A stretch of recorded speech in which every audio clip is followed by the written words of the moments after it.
next week is MLK Day, next Monday. It's hard to sort of like describe what MLK Day means to me, especially the Black community. Sure. What it means to us. I wake up every morning. There's a picture of there's a framed picture of MLK. I've read books on MLK. It's a very inspirational person in my life. I've heard my grandparents talk about Martin Luther King Jr., what he meant, and so like I kind of nerd out about MLK. And one of the great things, if you want to learn more about MLK, about the civil rights movement, about our history, American history, I encourage you to head over to Levine Museum because they're doing a series of programs starting actually tomorrow. And really fascinating stuff. I want to dig into it now. We have Dr. Val Brown, Chief Education and Strategic Partnership Officer at the Levine Museum of the New South. Thank you for joining us, Dr. Brown. Thank you for having me. I got to start with that question. Yeah. What does Dr. Martin Luther King Jr. mean to you? Yeah, so I was smiling at your nerding out about Dr. Martin Luther King, and I spent some years, this probably started in 2016, I was like, I want to read everything that was ever written. I haven't gotten through everything, but I will tell you the text that means the most to me right now at this point in my life, and has for a couple of years, is where do we go from here? Mm-hmm.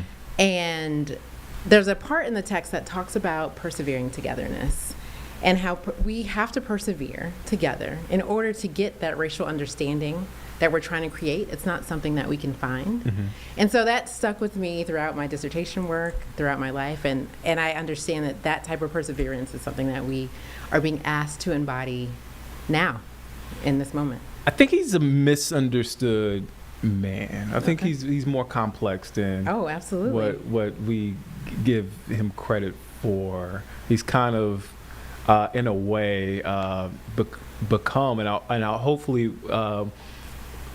we are able to do more as a society, more of his, read more of his work, but he's become more of like a Santa Claus character. Yeah.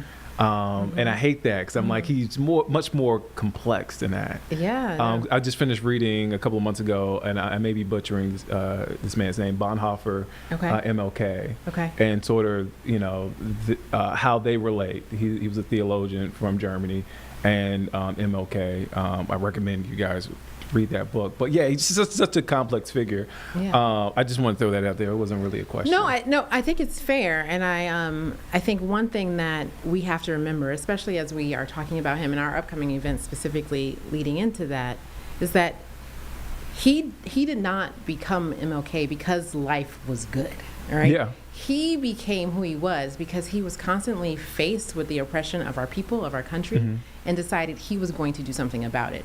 And so oftentimes we talk about him in isolation, like you said, like Santa Claus, without naming many of the systematic oppressive realities that he faced and others faced at that time. And made a lot of sacrifices because growing up he had sort of more of a comfortable life. He went to, his father being this esteemed pastor, went to school at Morehouse, went to Boston. I mean, he had a path where he could have a cushy life, but decided to, I want to help people. I want to help my people. Yeah. I think that's a choice that we're all faced with. Yeah. And that's really, again, not necessarily to move outside of who we are. We aren't all asked to become Martin Luther King Jr. Oh, yeah. Right? Right. We're just asked to show up in the best way we can to continue our work in this marathon, is what I like to call it. I kind of went off on a tangent there. It's all right. Because we talking about MLK Day. I appreciate it. But y'all are doing some really great programming. I want to start in order because I have a list here. Okay. And I told you I wasn't gonna nail you down with some hard questions. But no, let's Selma. Yes. Let's talk about that. So tomorrow there is a community discussion and special screening of the movie Selma. Right. That movie is that movie 10 years old now? It might be 10 years old now. Are we that old now? You can speak for yourself. Are you that speak for young? yourself, Are you yes. that young? Am I that old? 2015, 11 years ago. Yeah. Wow. Okay. Talk about that. Why was that important to have that community discussion and the screening? So first, I want to thank our partners and friends at the Carolina Theater for helping us make this possible for our community. And so one thing that I mentioned early is that oftentimes, because of the way we lionize Dr. King, we forget that there were many people who were standing with him and kind of made the road possible for this change to happen. And so an opportunity to bring our community together, some who have never seen the movie, some who have seen the movie before, to come back and revisit this moment, to not forget the history and the work that it took to get us to a certain place, I think felt like an important reminder right now. It's easy to get complacent and to feel like, hey, I've done the work and there's nothing else that I should do to continue to work, but our job is to continue to work, right? We can't get complacent. And so having both the screening, and I don't know if you remember how you felt when you first saw it, but it was an incredibly moving film for me, one that wasn't for you. Same. I didn't have, I was kind of bracing. I was like, I don't know what this is going to be. And I was like, oh, wow, this is a really great movie. So powerful. And one thing that I wish I had in the moment that I'm happy that we're able to provide as a museum is an opportunity to be in conversation with others about what I'm seeing, right? Typically that is a personal experience, maybe with your family, maybe with a couple of friends who have also seen the movie. But to be able to be in community and conversation with people from around Charlotte who care about the very same things and want to know how I can make an immediate impact in our community feels like an opportunity that we don't want to miss. And so thankfully people are coming to see the film, right? It's hard to get a movie ticket these days, right? It's hard to be moved to go to the movies, but people are buying tickets to the movie. But I think they're also buying tickets to the experience of being in the room with others who care about the very same things and want to take some action around how to make our community the best one we possibly can. Because to your point, every time we see a new movie, we always are excited about, I got to talk to Carlene about this movie. Carlene, I got to tell you about this movie. Dr. Brown, I got to talk to you about this movie. That's a great experience where you can watch that movie again. A movie that's been out for over 10 years and then turn around and be like, you know what, I just saw. It's 2014. 2014. It's 2014. Oh, So it's wow. Almost 12 going on 12 years. Well, just think about it. Yeah. I have a 17 and a 15-year-old. They haven't seen the movie in like that context. So even bringing young people who are close to voting, they know some of the actors in the movie, but they haven't had the experience of seeing that film. And so about 80%, and we want to continue to push on this, but about 80% of the population gets their histories from movies, right? Yeah. For better or worse, right? But if as a history museum we can help usher in that conversation, I think that continues the learning, gets people interested, ask more questions. That's the goal. So you have that, and I want to move forward a little bit. January 19th, MLK Day. MLK Family Day. Yes.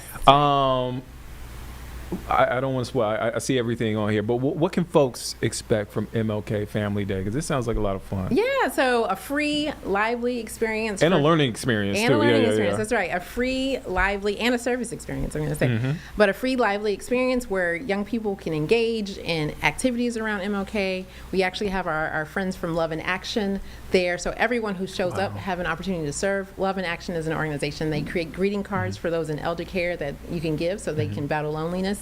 And so we wanted to provide an opportunity for learning, for fun, for service, all in one place, for free. Check us out. We would love to have y'all there. Yeah. And what is that like to see? I mean, folks, it's like a tradition. Like you got to do service on MLK Day. Like there's the breakfast. Growing up, it was the MLK breakfast, and then we got to serve our community. Yeah, we don't want to miss that part. And if we can teach young people early that there are things that they can do to serve.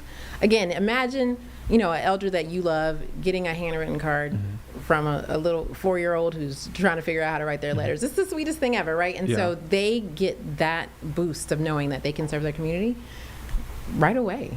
And we want that to grow in them, to sprout. Before I let you go, do you feel that the Levine Museum has a responsibility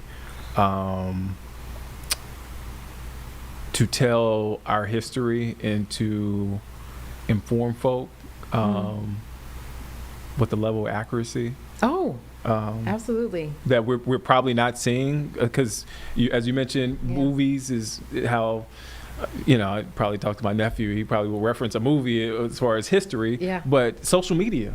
I Yeah. mean, so many people are on social media. I'm on TikTok so much.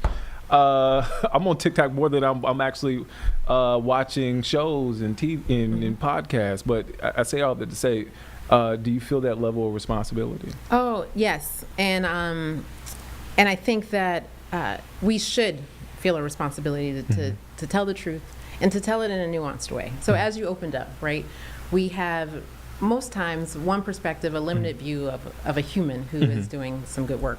And I think that perspective keeps us from feeling like we can also do good in the world, right? I am flawed, I'm not as moral as Dr. King. But that's not true. He was a human. He was a human who continued to take the steps.